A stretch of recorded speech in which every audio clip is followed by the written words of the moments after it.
Making headlines. The government discusses the establishment of regulations for tourists visiting inhabited islands. The Islamic minister underscores the critical role that religious associations play in fostering and maintaining religious unity within the country. And the Parliament Judiciary Committee approves the appointment of former High Court Justice Abbas Sharif as the new Prosecutor General.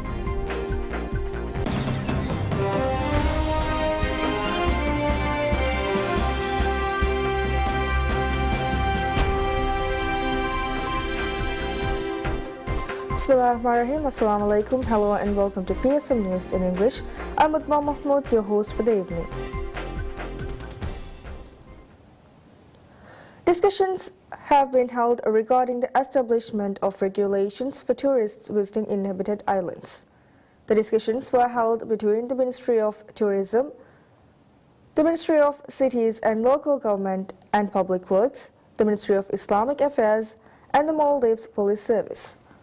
According to the Ministry of Cities and Local Government and Public Works, the primary aim of the meeting was to develop regulations for tourists in residential areas as local tourism continues to grow across the country.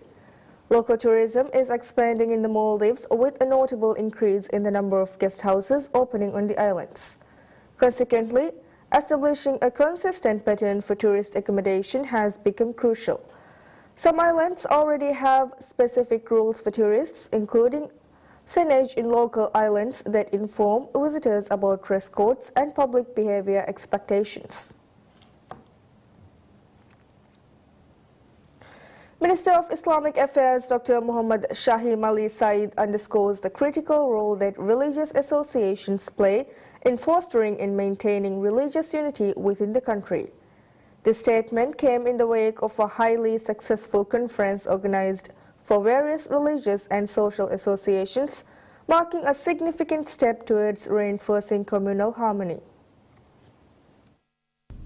The conference, which brought together a diverse group of participants, was primarily focused on enhancing the religious cohesion of the Maldives. According to the Ministry of Islamic Affairs, such gatherings align with the government's broader objectives under President Dr. Mohammad Muizzu's administration, aiming to bolster religious unity and cooperation. The main aim of the conference was to create a collaborative platform for religious associations to address key issues related to maintaining religious unity.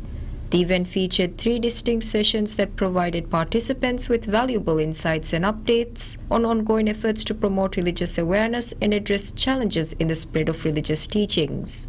Furthermore, the conference attracted 98 representatives from 70 different associations. Notably, some attendees participated virtually, reflecting the inclusive nature of the event. This setup allowed for a broad exchange of ideas and experiences, enhancing the overall impact of the seminar. During the conference, several participants expressed their appreciation for the opportunity to share their experiences and gain new knowledge.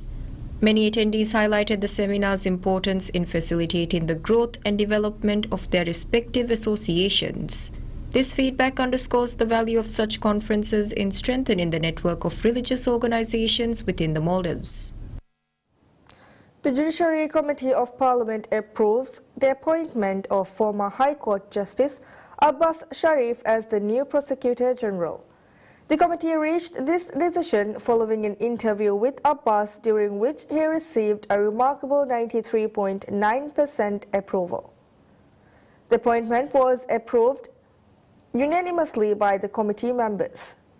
President Dr. Mohammad Muizz submitted Abbas's name for the Prosecutor General position to Parliament on September 11. An extraordinary parliamentary session has been scheduled for tomorrow to formally approve Abbas' appointment. In his statements, Abbas emphasized his commitment to impartiality and his dedication to fulfilling his legal responsibilities without bias. He clarified that he had not been influenced or encouraged by the president or any politicians to seek this role.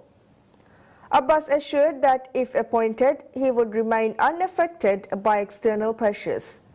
Abbas highlighted his experience presiding over significant political and criminal cases during his tenure as a High Court judge, maintaining an unbiased approach.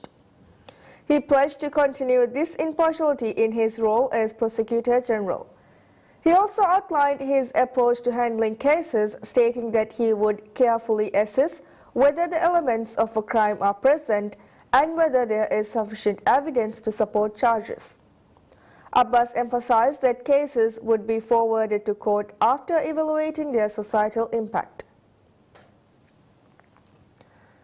Parliamentarians emphasized the current significance of the government's proposed amendments to the Company Act. The bill, introduced by parliamentarian Ismail Nizar, seeks to expedite procedures related to special general meetings for companies. Under the proposed changes, companies would be required to issue invitations for special general meetings within 3 days of receiving a written notice, compared to the current 21-day requirement. Additionally, the meeting must be held within 10 days of the notice, replacing the existing 3-month time frame. Furthermore, companies would need to provide a 7-day notice for special general meetings as opposed to the current 14-day notice period.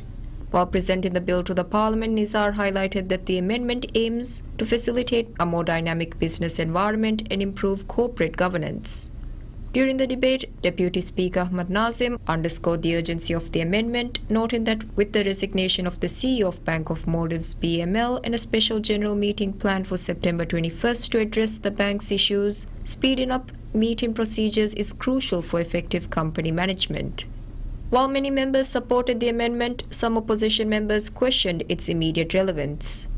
The proposed changes also include provisions for increasing the number of members on the boards of directors for both public and private companies. The bill has been reviewed by the Parliament and referred to the Parliamentary Committee on Economic Affairs, which has unanimously approved it without further amendments. Deputy Speaker of the Parliament Ahmad Nazim underscores the crucial importance of recruiting locals to the senior positions of the Bank of Maldives BML.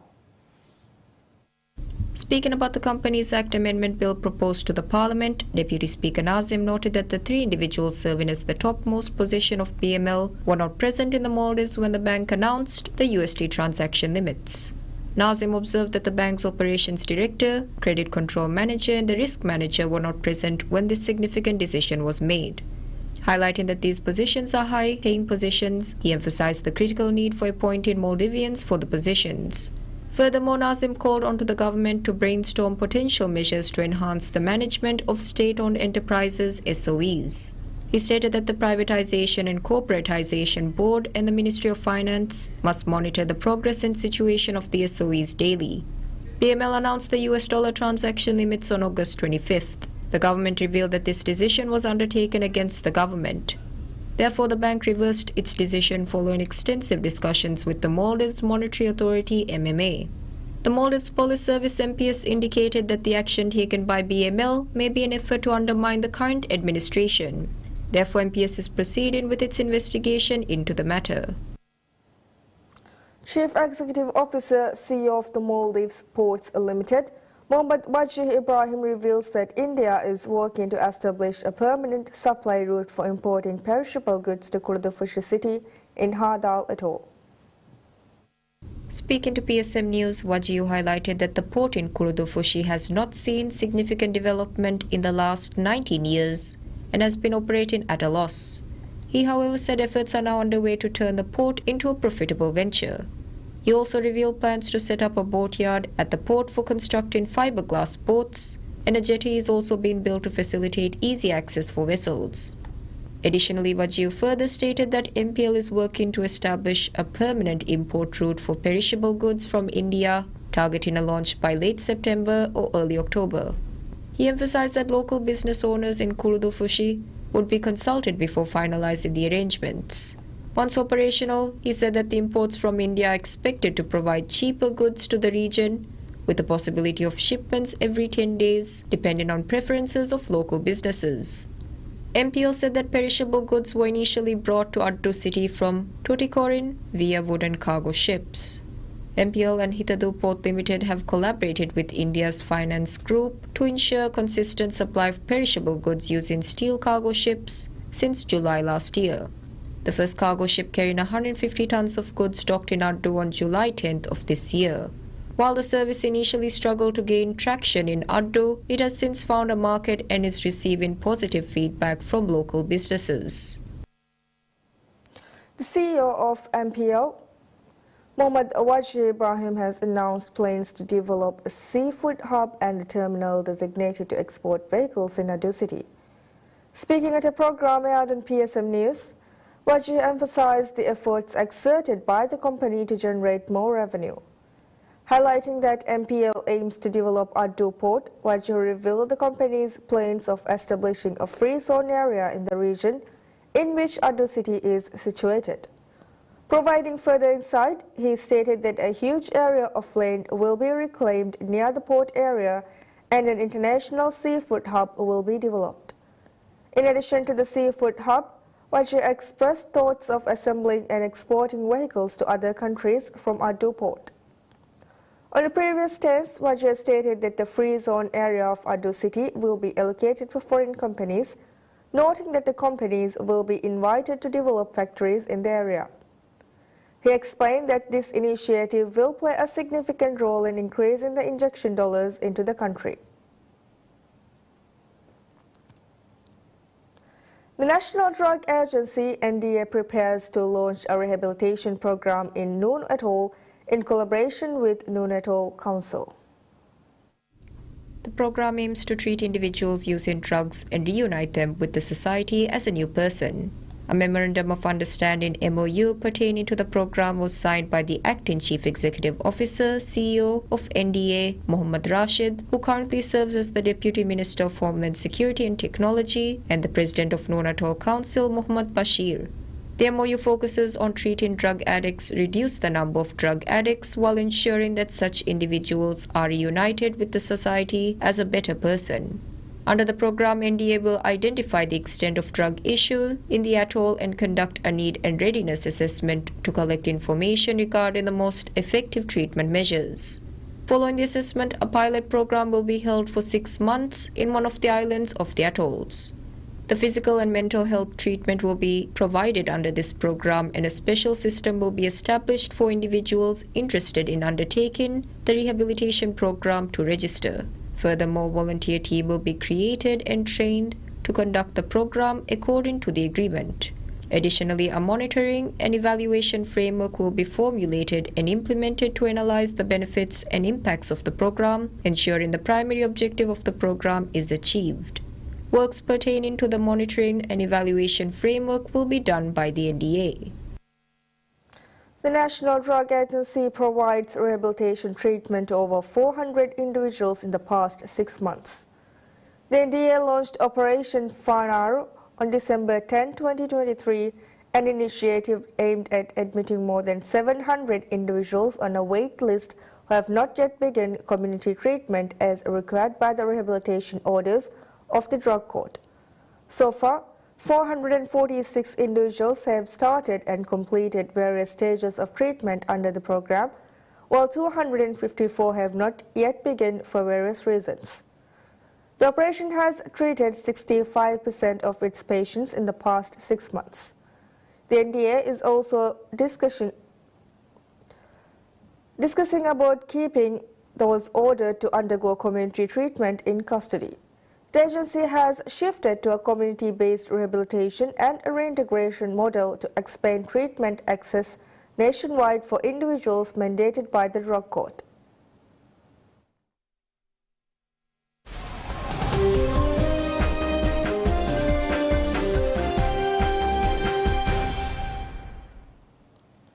Indian police detains 104 striking workers protesting low wages at a Samsung electronics plant in southern India as they were planning a march on Monday without permission. The detention marks an escalation of a strike by workers at a Samsung home appliance plant near Chennai city in the state of Tamil Nadu. Workers want higher wages and have boycotted work for 7 days, disrupting production that contributes roughly a third of Samsung's annual India revenue of $12 billion. Senior police officer of Kanchipuram district, K. Shamugam, says that on Monday the workers planned to start a protest march but were detained as there was no permission given, as there are schools, colleges and hospitals in that area. The labor strike that has disrupted production at a Samsung plant has put the spotlight on a politically backed worker group which quietly mobilized employees of the South Korean company and now plans to extend its efforts in the country's electronics sector. On September 13th, hundreds of protesting workers wearing blue-colored Samsung shirts continue to sit inside makeshift tents near the home appliances plant in southern state of Tamil Nadu, sporting red caps with the acronym CITU. The Centre of Indian Trade Union CITU is backed by India's most influential hard-left political party and has 6.6 million worker members. It demands worker-friendly measures, though it has historically focused more on auto sectors and companies like Hyundai. The Samsung strike is one of the biggest industrial unrests to have caused production disruptions at a foreign multinational company. Samsung is not keen to recognize any union backed by any outside labor group. Samsung did not respond to a request for comment, but on Friday said it has initiated discussions with its workers at the Chennai plant to resolve all issues at the earliest. We'll return after a short prayers. Stay tuned.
الله أكبر الله أكبر الله أكبر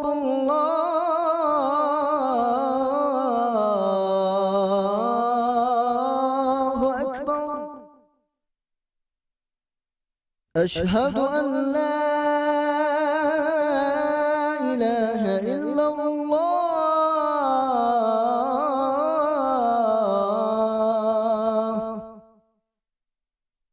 أشهد أن لا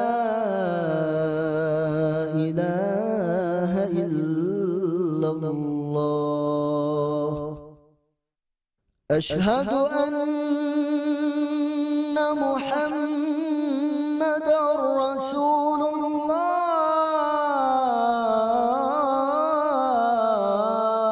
الله أشهد أن محمدًا رسول الله حي على الصلاة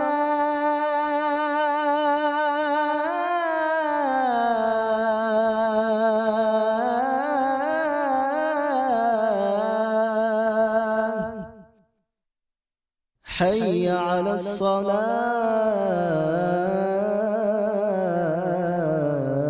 الصلاة حي على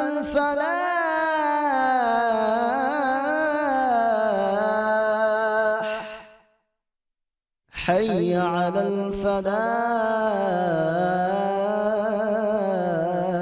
الفلاح الله أكبر الله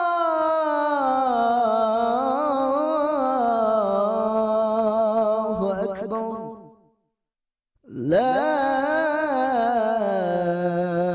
إله إلا الله اللهم رب هذه الدعوة التامة والصلاة القائمة آت محمدا الوسيلة والفضيلة والدرجة الرفيعة وبعثه مقاما محمودا الذي وعدته وارزقنا شفاعته برحمتك يا أرحم الراحمين وصلى الله على محمد وآله وصحبه وسلم والحمد لله رب العالمين.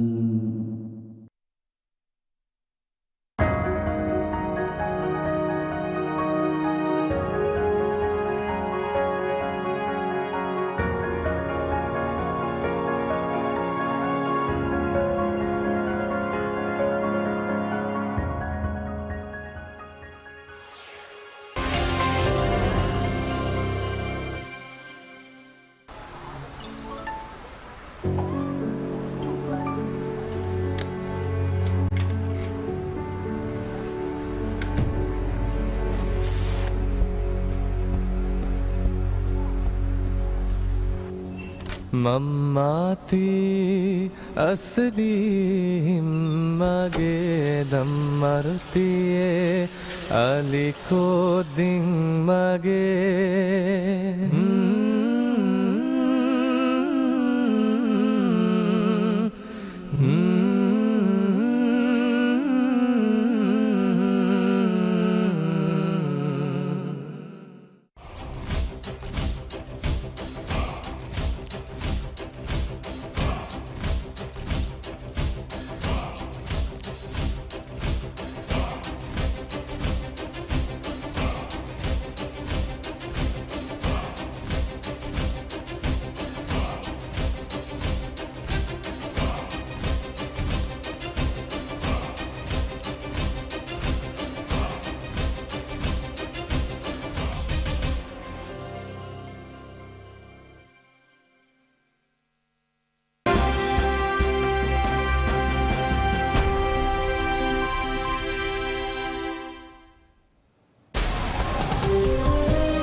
Ukraine says it had asked the UN and the International Committee of the Red Cross (ICRC) to verify the situation in areas of Russia's Kursk region seized by Kiev. Ukraine's army caught Russian troops off guard when it attacked the region of Kursk on August 6, advancing for miles into Russian territory and seizing dozens of towns and villages.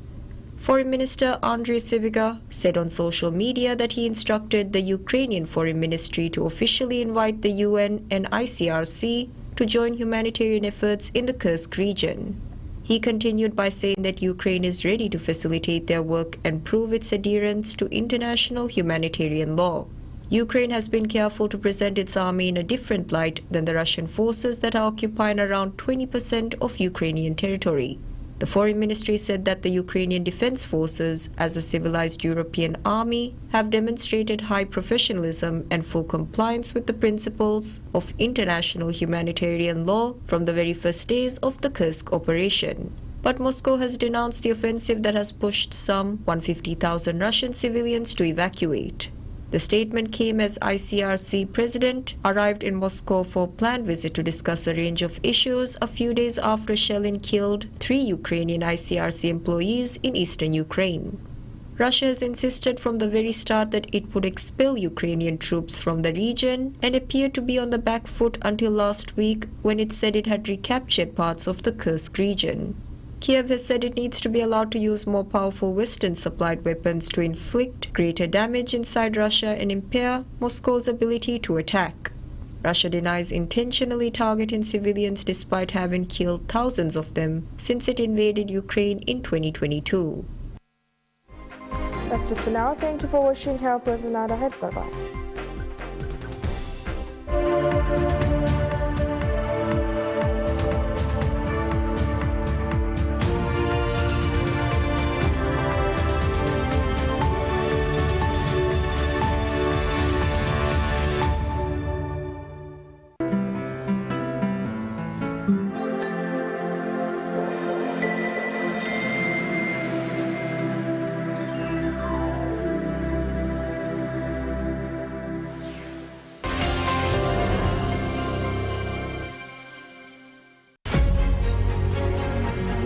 නෑ මම බරපතල මියා relax වේ mind fresh වේ අපදු මෙහෙම ලොකුම දුව හෙදී මේ ආරුණගේ ඉමුන් system එක වරගත වේ යාගටන් එනීම එමිහ මජබූරුවානේ දැන් හිබ්බර කොප්පක සිකම් පුරා මිතන ආදෝනේ වෙන් ඔය හෙතන් කොල සිඳේ පාකිස්තානට කොල්ලෙන් හෙදුණු ගඩියක ඒ එම්ම රංගල ගඩිය එකඩි පස්සේ සේපා අනෙක් මාහොද ස්ටංගලවන්